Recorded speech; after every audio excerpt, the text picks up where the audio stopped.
भीड़, भाषण, गोली और खून।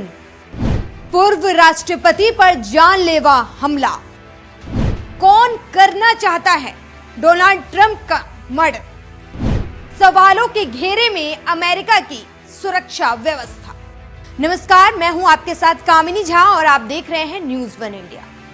इंडिया में सुबह के करीब 4 बज रहे थे। रविवार का दिन और अमेरिका में होता है जानलेवा हमला, वो भी अमेरिका के पूर्व राष्ट्रपति डोनाल्ड ट्रंप पर।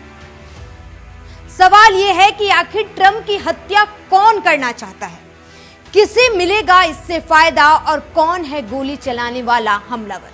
अमेरिका के पेंसिल्वेनिया में चुनावी रैली में पूर्व राष्ट्रपति डोनाल्ड ट्रंप जनता को संबोधित कर रहे थे, तभी एक गोली तेजी के साथ आती है।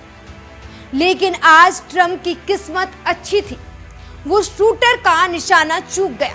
ट्रंप के कान को गोली छूकर निकल जाती है। ट्रंप के कान और मुंह पर खून ही खून दिखाई देता है। इस हमले ने अमेरिका की सुरक्षा व्यवस्था पर सवाल खड़े कर दिए हैं, क्योंकि हमलावरों ने सिर्फ 100 मीटर की दूरी से पूर्व राष्ट्रपति पर निशाना बनाया। क्योंकि हमलावरों ने सिर्फ 100 मीटर की दूरी से पूर्व राष्ट्रपति को निशाना बनाया। हालांकि सीक्रेट सर्विस ने हमलावरों को तुरंत मार गिराया। सीक्रेट सर्विस ने बताया कि ट्रंप पर हमला करने वाले दोनों शूटरों को तुरंत ढेर कर दिया गया है। शूटर ने AR-15 स्टाइल राइफल का इस्तेमाल किया था। घटनास्थल से ये राइफल बरामद किया गया है। सीक्रेट सर्विस ने यह भी जानकारी दी कि हमले में 2 से ज्यादा लोग शामिल थे। अब सवाल ये है कि भले ही शूटर को मार दिया गया हो, लेकिन रैली से पहले सुरक्षा व्यवस्था दुरुस्त क्यों नहीं की गई थी? ट्रंप के शूटर का हमले से पहले का एक वीडियो भी सोशल मीडिया पर वायरल हो रहा है, जिसमें वो कहता हुआ दिखाई दे रहा है कि वो ट्रंप से बेइंतहा नफरत करता है। वो रिपब्लिकन पार्टी से भी नफरत करता है। ट्रंप पर फायरिंग करने वाले शूटर की पहचान हो गई है। फेडरल ब्यूरो ऑफ इन्वेस्टिगेशन यानी FBI ने शूटर की पहचान 20 साल के लड़के के रूप में की है। उसका नाम जॉर्ज थॉमस था। वो पेंसिल्वेनिया का ही रहने वाला था। बताया जा रहा है कि ट्रंप की पार्टी से भी वो जुड़ा हुआ था। सोचिए, कोई व्यक्ति किसी नेता से नफरत करता है तो क्या वाकई में उसे हक हो जाता है उस नेता को जान से मारने का? नहीं। ये सवाल दुनिया के सबसे बड़े लोकतांत्रिक देशों में से एक अमेरिका पर भी उठता है कि कैसी हथियार पॉलिसी वहां चल रही है कि वहां एक 20 साल के लड़के को हथियार मिल जाता है। ये कोई पहली बार नहीं है जब ऐसे हमले अमेरिका में हुए हो। कभी स्कूल में तो कभी रेस्टोरेंट में हमले की खबरें सामने आती रहती है। सीक्रेट सर्विस पर भी सवाल ये है कि जब ट्रंप की रैली थी तो आसपास की बड़ी बिल्डिंग पर सीक्रेट सर्विस के लोग क्यों नहीं मौजूद थे कि हमलावर आसानी से वहां पहुंच गए? पूर्व राष्ट्रपति ने अपने ट्रुथ सोशल मीडिया अकाउंट पर कहा, एक सरसराहट की आवाज और गोलियों की आवाज सुनकर मैं तुरंत समझ गया था कि कुछ गलत हुआ है।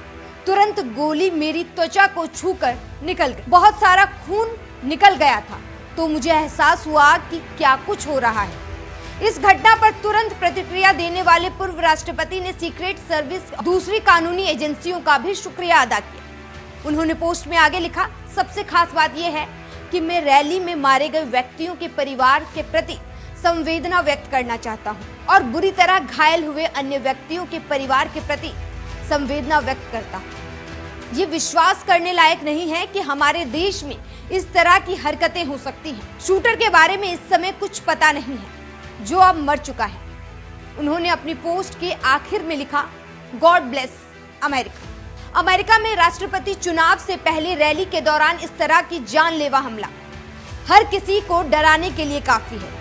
और क्या ये मामला जितना सीधा दिख रहा है, क्या उतना ही है? ये तो जांच के बाद ही पता चलेगा। वहीं जिस तरीके से डोनाल्ड ट्रंप जब अमेरिका में राष्ट्रपति थे, तब दूसरे देश खासकर नॉर्थ कोरिया के साथ जिस तरीके से उनका वार पलटवार देखने को मिलता रहा, जुबानी जंग एक तरीके से देखने को मिलते रही, ऐसे में कहीं ये दूसरे देश की भी कोई साजिश तो नहीं है?